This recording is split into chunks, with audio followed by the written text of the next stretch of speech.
I applied to Etihad in April 2023. By November, I had already joined the airline, and in January 2024, I had my first flight with Etihad as a cabin crew member.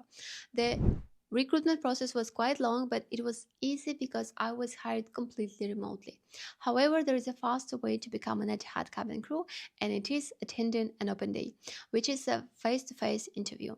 In this video, I'll talk about it in detail, as always, in the most clear and structured way, so make sure to subscribe and hit the like button. So, how long does the Etihad face-to-face interview take? What do you need to attend it? What are the interview tasks? How many candidates are eliminated by the final interview? And most importantly, how can you prepare for it? To give you a clear picture, I'll share a real example of our Spacehint ultimate client who attended the Etihad Open Day in February 2025 in Portugal. So how do you attend an open day? There are two ways. Number one, applying online. You can apply online on their website just like I did for my virtual recruitment process. If they like your CV and application, they will ask you to submit a video introduction. If they like your video, they may send you an invitation for an open day, notifying you that they will be hiring in your country or a nearby one. That's exactly what happened with my friend. He's not a client anymore, we are friends now. Number two, attend them directly. You can also monitor their webpage for open day schedules. Whenever you see they are coming to the nearest city where you can attend, you simply go there with your CV. You can register online in advance by filling out a simple form, or you can do it right at the venue. The reason it's called an open day is that anyone interested in working at Etihad as cabin crew has the chance to present themselves to recruiters. That's why this type of face-to-face interviews usually take 2-3 days. So how it was in Portugal.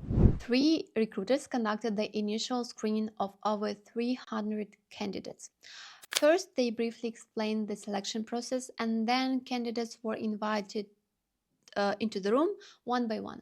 Inside the room, there were 2 stages. The first one was a short small talk. They asked simple questions like, how are you, how's the weather, who are you, why do you want to work for Etihad, etc. The second one was the card task. Candidates had to pick a topic and speak about it for 1 minute. The topics ranged from simple ones like nature, internet, money, or more complex ones like recycling, the solar system, etc. You won't see the word on the card until they tell you to start speaking. Each candidate had to go through this stage to be shortlisted for the second part of the interview, the assessment day itself. 2 important things to remember. Number 1, you never know how many people will attend the recruitment event. Usually it's between 200 and 400 candidates, and the conference room doesn't always have enough chairs for everyone. This means you may have to stand in line for a long time, which adds extra pressure. Number 2, out of approximately 300 candidates, half didn't pass the initial screening. Even though the tasks may seem simple, not everyone can handle them under pressure. If you want to ensure your readiness for the open day and the card task, visit the Spacehint platform, choose the ultimate plan, and practice all 40 cards at least twice, just like my friend did. The words hidden in these cards come from real experiences shared by our clients, so the chances of unexpected topics are very low. But even if you do get a new word in the real interview after practicing 40 cards twice, trust me, you will be able to handle any topic. Around 150 candidates received email invitations for the second day. They were divided into mini groups of 7 people and split into morning and afternoon sessions. Each recruiter evaluated about 7 mini groups. So how did the process go? Groups were called into the conference room one by one. There were 3 tables, each assigned to a recruiter. When the names were called, participants received a number tag and were instructed not to do anything until everyone had theirs. Once ready, the recruiter gave the signal to turn over a paper in the center of the table to read the task and begin the discussion. What was the task? Each participant was assigned a role such as a doctor, retired person, VIP guest, prize, etc. The challenge was that there were only 5 seats in the boat but 7 participants in the group.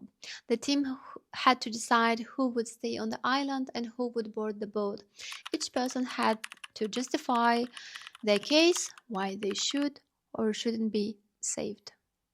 How were candidates evaluated? Recruiters weren't always around and didn't observe the entire discussion. However, during the final decision presentation, the recruiter listened to each candidate one by one and asked additional questions. For example, my friend was asked to switch roles and change the team's decision. You need to be prepared for this scenario as well. He handled that situation confidently and was shortlisted for the final interview along with all his teammates. What about final selections? Out of 150 candidates, around 60 were selected for the final interview.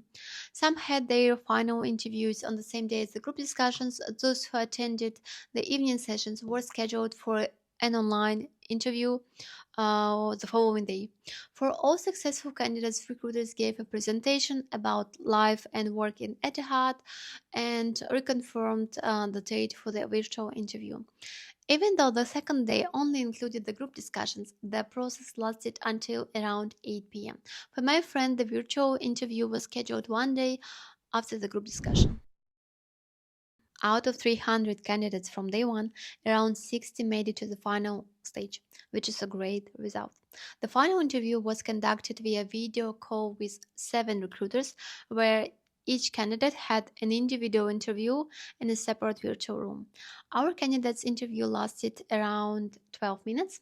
The questions were exactly the same as those on the Spacehint platform, so I highly recommend practicing all of them multiple times if you seriously want the job, not just trying your luck.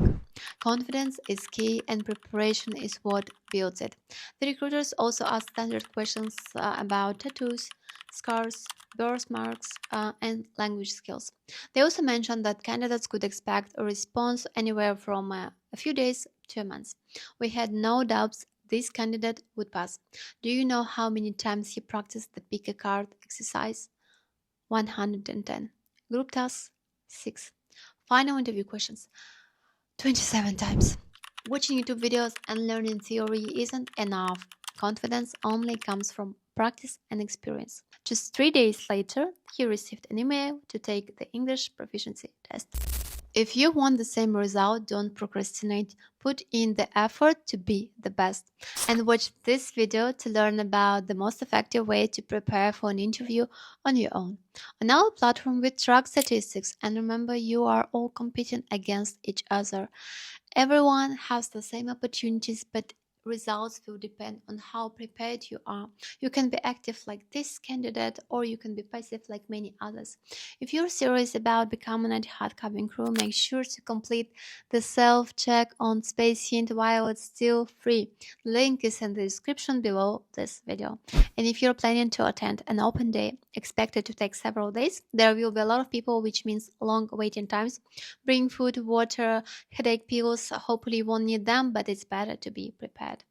Etihad doesn't hold open days very often, so if this airline is your goal, take it seriously. Wishing you all smooth interviews. See you next time. Bye bye.